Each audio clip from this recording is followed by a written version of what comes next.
Salam Sobat Budaya. Kembali kita di dalam acara atau episode mengulik kenangan di bumi Majapahit, Kota Mojokerto. Sobat Budaya, kali ini saya sedang berada di depan Stadion atau Gelora Ahmad Yani Mojokerto. Gelora Ahmad Yani Mojokerto tentu saja kita ambil dari nama Jenderal Ahmad Yani, salah seorang pahlawan revolusi.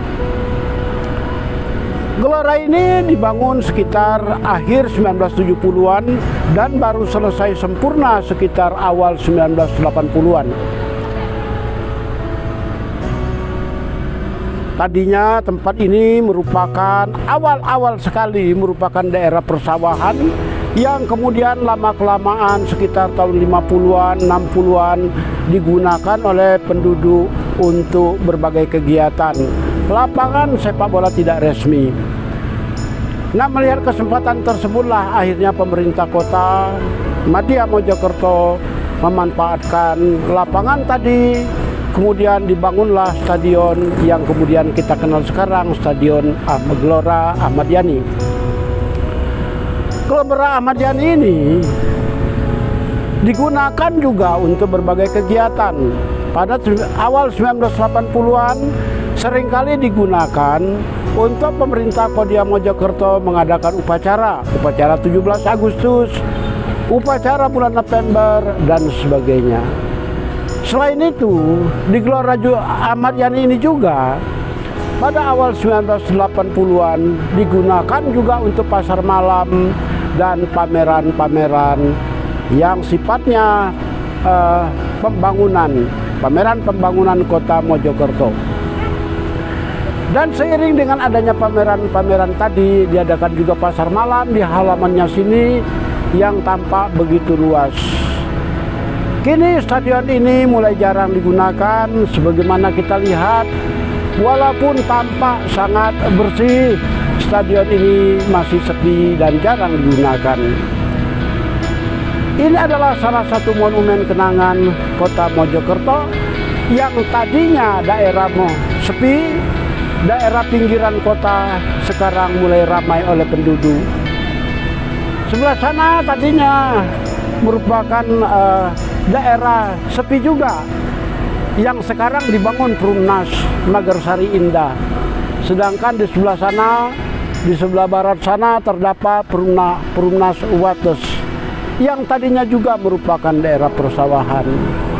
Perluasan demi perluasan yang dilakukan oleh pemerintah Kota Mojokerto membuat kota ini makin lama makin luas, makin padat penduduk, dan makin sibuk tampaknya sebagaimana kota-kota lain di berbagai tempat di Indonesia. Patut kita syukuri bahwa pemerintah Kota Mojokerto masih tetap menjaga kelestarian daerah ini, masih tetap berusaha mensejahterakan rakyatnya lewat berbagai kegiatan ekonomi yang diselenggarakan di Stadion Mojokerto. Sebenarnya Stadion Mojokerto sendiri bukan suatu tempat terasing.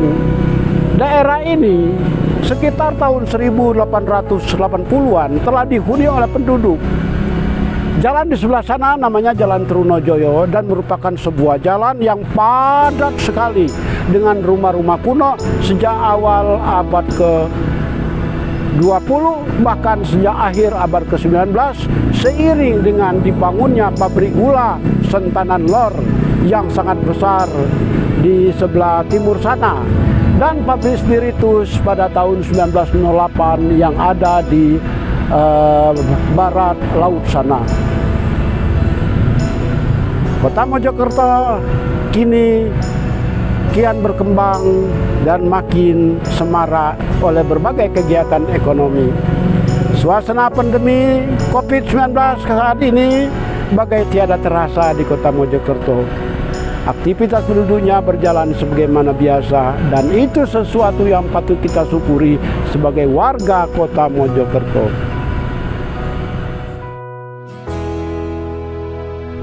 Saudara budaya, kita masih berada di sekitar stadion Jalan menuju stadion adalah Jalan Trunojoyo. Sebagaimana kita lihat tempat saya berdiri, ini adalah Jalan Trunojoyo yang lalu lintasnya tak begitu padat dibandingkan dengan jalan-jalan raya yang lain.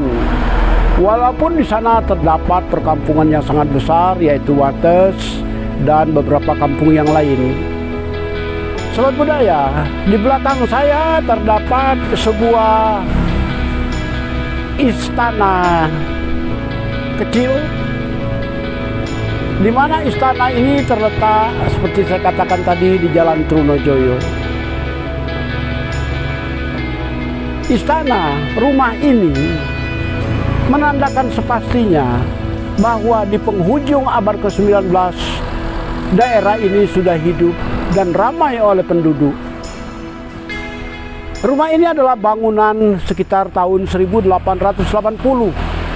Tidak heranlah kita jika bangunan tersebut dibangun sekitar tahun 1880, yaitu seiring dengan perkembangan pabrik gula yang ada di sebelah sana. Jalan Trunojoyo merupakan satu jalan yang pada awal abad ke-20 dihuni oleh kaum berada. Orang-orang Bumi Putra yang berada membangun rumah di jalan ini. Orang-orang Bumi Putra yang bukan pegawai pabrik gula banyak yang tinggal di daerah ini dan membangun pemukiman dengan sesama pribumi pada waktu itu, menunjukkan bahwa di sini adalah tempat yang cukup eksis pada zaman Belanda. Tadinya di daerah ini memang penuh dengan gedung-gedung yang seperti saya katakan tadi, akan tetapi yang tinggal sekarang hanya rumah ini. Rumah ini mencirikan sepastinya bahwa kota tua Mojokerto bukan hanya berada di tempat-tempat lain seperti Gedongan atau Purwo Tengah atau Sentanan, tetapi juga di daerah ini. Di daerah ini Jalan Trunojoyo merupakan satu jalan yang sampai sekarang merupakan jalan yang penting bagi kota Mojokerto. Sobat budaya, dengan adanya bangunan-bangunan seperti ini, kita dapat mengetahui bahwa sesungguhnya lah masa lampau kota Mojokerto jauh lebih benderang daripada yang kita bayangkan. Meskipun kita harus ingat bahwa zaman abad ke-20 adalah zaman kolonial, di mana kebebasan penduduk senantiasa dicengkeram oleh pemerintah jajahan pada waktu itu. Tetapi kebiasaan atau kehendak untuk berekspresi dalam mewujudkan suara hati dalam bentuk seni bangun tetap tersalurkan di mana-mana. Dibuktikan dengan adanya rumah-rumah tua yang masih tetap berdiri hingga sekarang dengan kokohnya, bahkan tampak lebih indah daripada aslinya. Sobat budaya, inilah Jalan Ahmad Yani, Jalan Trunojoyo yang masih tetap menjalankan fungsinya sebagai jalan yang utama di kota Mojokerto, meskipun bukan jalan yang dilalui oleh banyak kendaraan. Di Gedongan Gang 1, jalan kecil ini, terdapat sebuah rumah yang sangat-sangat cantik jelita bahkan, yang ada di belakang saya.